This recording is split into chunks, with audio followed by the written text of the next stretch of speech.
Welcome to Not Milk Never Milk. Subscribe if you're lactose intolerant. In this video, I will show how to replace battery in Mini Cooper key fob easy method.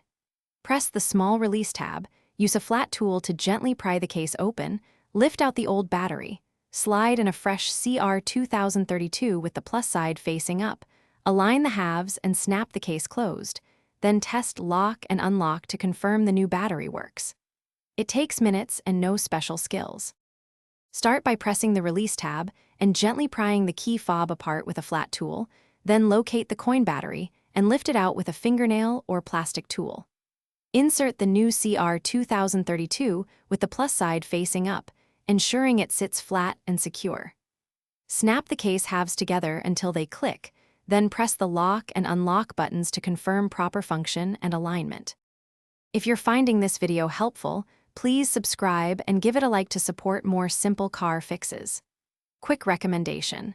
The book The Simple Path to Wealth can change how you think about money and may be a fun read while you wait for parts. Check the description for the link and other deals, and thanks for the support. Now let's get back to the video.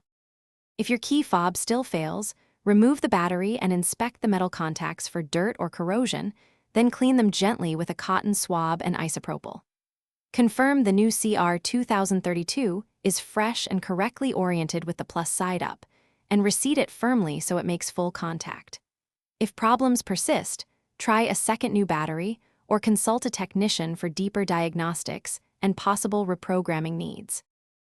Thanks for watching. If this was helpful, leave a like and consider subscribing. See you next time.